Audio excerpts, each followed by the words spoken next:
Chapter 1. The City. Date: February 13th, 2230. Location: Frontier World, LV-642. Rocky Mountains dot the dusty flats of LV-642. The colony of Hercules Wells hugged between two large mountain ranges. The atmosphere processor and power plants were built miles away from the colony. The colonists were still wearing their rebreathers as the atmosphere's air mixture was still too toxic to breathe safely. Massive dump trucks bearing the Wayland-Yutani Corporation logo leave the colony limits as they follow the dirt road to the quarries. Massive excavating machines dug into the planet's surface, unearthing rare, valuable minerals. The excavating arms dumped their payload into dump trucks to be taken back to the refinery. On his daily route, 59-year-old engineer Jimbo Ramos was driving back to Hercules Wells when he spotted a plume of dust in the distance. He reaches for his communicator. "Big Dipper, 5-5.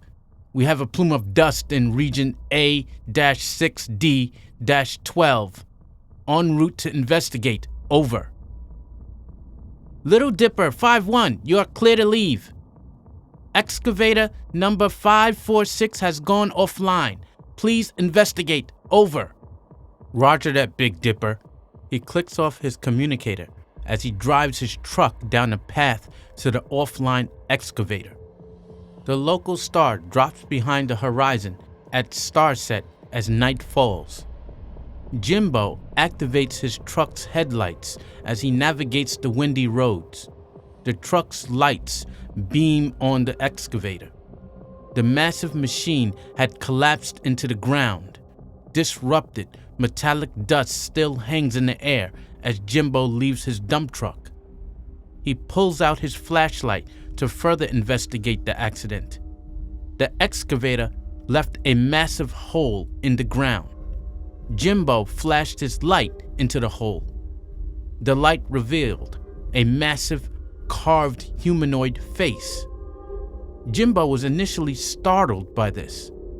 It resembled the carved statues he saw pictures of in history class, the Great Sphinx of Egypt, but that was on Earth. "Big Dipper, I think we have a serious problem.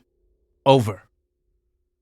The Colonial Development contractors arrived at the scene with their massive cranes and large trucks. The cranes attached their magnets to the excavator as it pulled the massive machine out of the cave-in. The chasm was wider and more accessible for the contractors to send a team of surveyors and prospectors into the chasm. They beamed their flashlights on the head statue. "Is this King Tut?" joked one of the surveyors. "Nah, man, it's your mama," snarked another. "Okay, people, let's take some samples and pictures." The team leader, Edward Smith, a 50-year-old xenogeologist. The room with the stone head was roughly the size of a classroom. Large lumps dotted the floor. Stacy, a 22-year-old xenobiologist, stumbled over one of the lumps. "Oh my God!" She shined her light on lumps, revealing the deceased bodies of the ruins' former inhabitants. Covered in thick biomechanical armor, the bodies were about 8 feet in length, far larger than any human being. "Oh shit!" Jimbo shines his light on the dead alien. "Is it one of them?" he whispers to Edward. Edward hunches over the dead body. He forces open the creature's face, revealing a humanoid skull underneath. "No." Jimbo looked at his friend, reminiscing their days being colonial marines. They endured many hardships together. They saw the worst the universe threw at them. Fighting insurrectionists and rival political powers paled in comparison to the hardships they endured during the Earth War. The xenomorph, a monstrous creature discovered on a frontier world called Archeon LV-426. They are parasitic during their early stages and become more dangerous once they reach adulthood. Although they are not insectoid per se, they share a lot of insect-like traits, including eusocial behavior, parasitoidism, tough carapace, and a rigid caste system. However, the xenomorph weren't the only aliens to be discovered.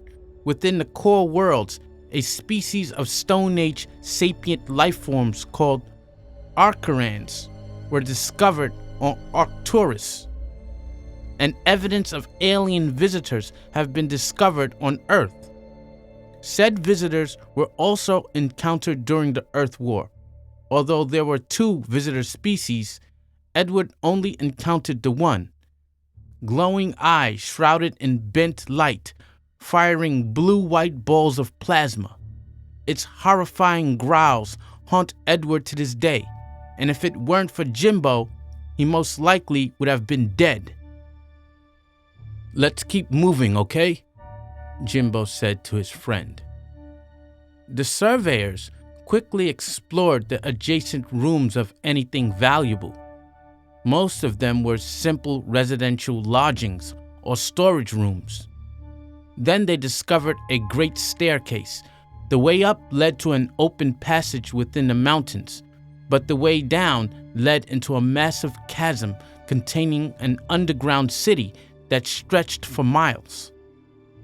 The surveyor team traversed down the stairs and into the ancient city of the engineers.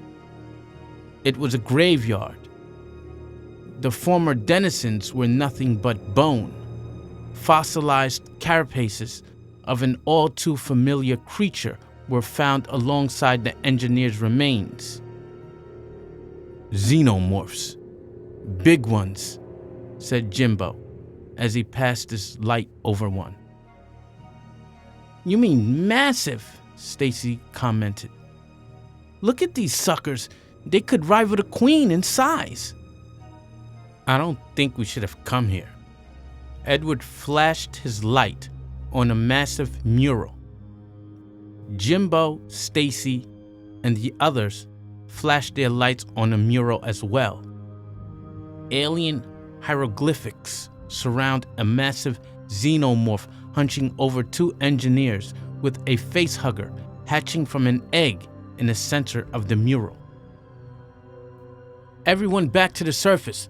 If the company were to find out about these ruins and what they contain..."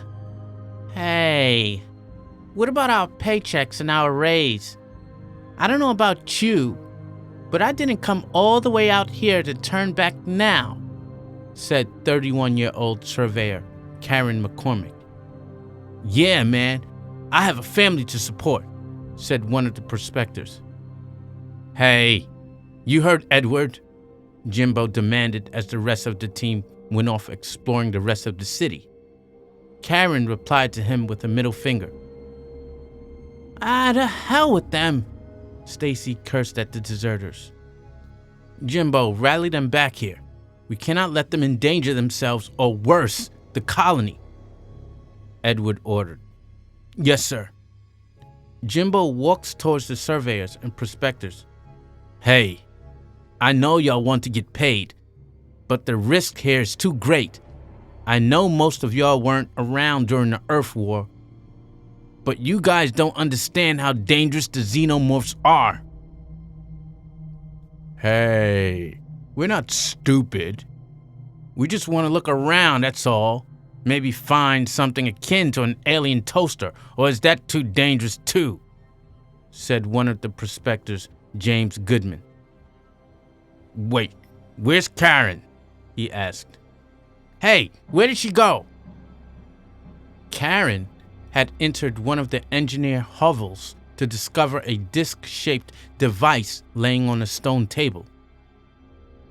She moves her fingers across its smooth face, unaware of the sticky green conductive material she displaced on the device. The nanites in the green solution remotely turns on the city generator. Lights flicker on across the ancient city. The refinery roars to life as the massive gizmos inside turn on. The last structure to turn on is the comms tower, which extends from the city all the way to the mountain range. A signal was then released into the planet's atmosphere, into space. Karen smiles as she wipes away the green solution with her handkerchief, then stuffing the handkerchief in her shirt before leaving the hovel. "Karen, what have you done?" Jimbo screamed furiously. "What the company wanted," she retorts as she drops the disc device.